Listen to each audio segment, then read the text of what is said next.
péchés capitaux, on a choisi l'avarice et on a voulu partir de l'image d'Harpagon parce que c'est une image qui est un peu dans l'imaginaire collectif de tout un chacun. Donc on a pris Harpagon, on savait qu'Harpagon a caché sa cassette au fond de son jardin. Et on a développé, on s'est demandé quel était ce jardin, quel type de jardin Harpagon aurait pu avoir. Et on a imaginé un jardin à la française de cette époque de Louis XIV, alors fait de volutes, de taupières, de buis-boules, etc.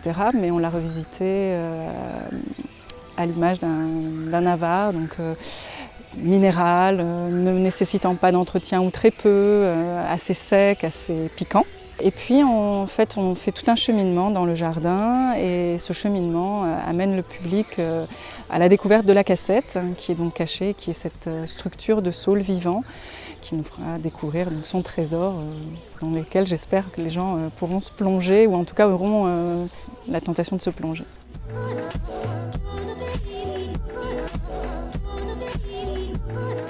C'est une espèce de fable en fait, qu'on a voulu raconter où les poules représentent les dieux. Sur un continent, elles vivent des péchés capitaux et en face, il y a leur potager, leur terre nourricière. Et les poules ont un garde-fou pour ne pas aller piller cette terre nourricière.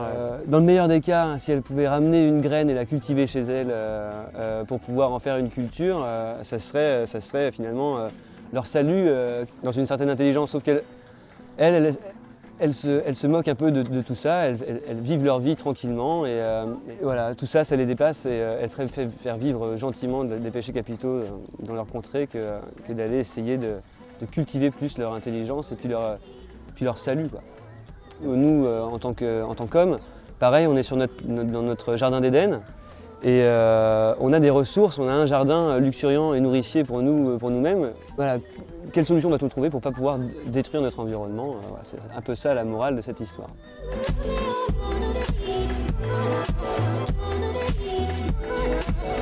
En France et en Italie, j'ai visité des grottes, donc c'est pour moi l'endroit de pêcher. Parce que c'est toujours un somptueux, les gens se cachaient, il y avait des rencontres amoureuses. Et j'ai décidé de revisiter la grotte à la manière contemporaine. Visuellement, que ce soit quelque chose comme une sculpture en plastique qui rend le lieu intéressant. Pour protéger le carton de pluie, il fallait couvrir, donc j'avais fait une serre. Et serre, ça sert pour mettre les végétaux exotiques. Ici, on ne voit pas tout de suite, mais c'est une collection de brugmansia, les fleurs fabuleuses qui vont fleurir à partir de fin mai, juin, juillet.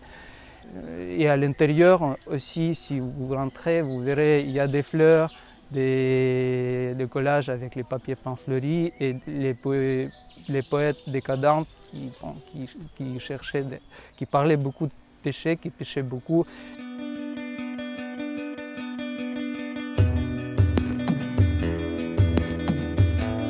Au lieu de traiter les péchés comme des défauts, je les traite comme des qualités.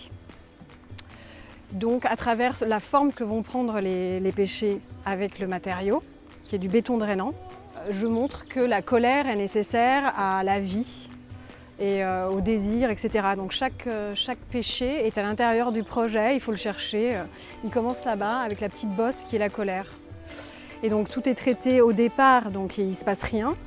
La colère arrive et les plantes viennent faire une faille, la défaillance donc, qui aboutit sur une forêt comme une forêt primaire qui est l'allégorie du paradis perdu par le péché originel.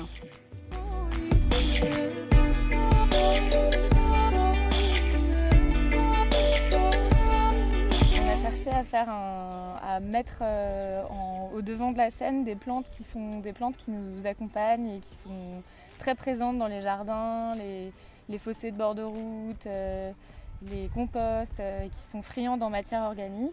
Parce que c'est des plantes qu'on ne remarque pas forcément et qui ont une grande qualité en termes de biodiversité, écologie. Et du coup, on a voulu faire un jardin qui leur est dédié, qui parle donc de ces plantes qui sont dites gourmandes botaniquement parlant. Et on a choisi de les mettre en scène dans des corbeilles tressées en osier. Donc 3 grosses corbeilles qui dessinent un petit peu le cadre de ce jardin.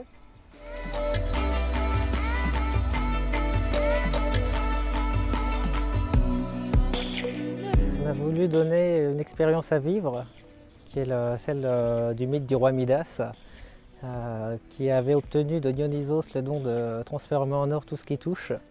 Mais il s'aperçoit vite que ce don est une calamité, puisqu'il ne peut plus boire, plus manger, il ne peut plus serrer les gens qu'il aime dans ses bras, et, puisque tout ce qui touche meurt.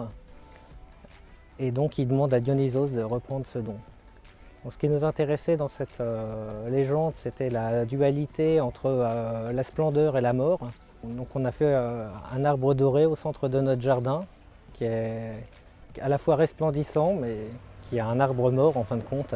En faisant ce jardin, on voulait montrer que le péché était d'ordre interprétatif. C'est dire que le bien et le mal sont fonction de notre culture et de notre sensibilité.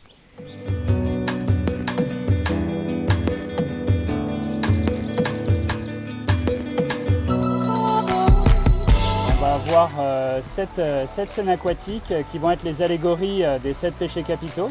On va avoir le marécage de la paresse, le goutte à goutte de l'avarice, le bouillonnement de l'envie, la grotte de la luxure, la cascade de la colère et la fontaine de la gourmandise.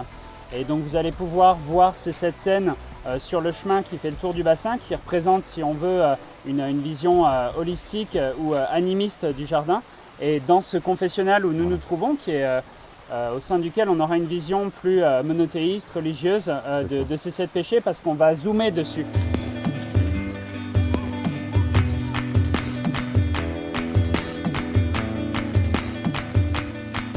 Nous sommes face à un jardin qui illustre la tentation du fruit et la paresse avec l'herbe.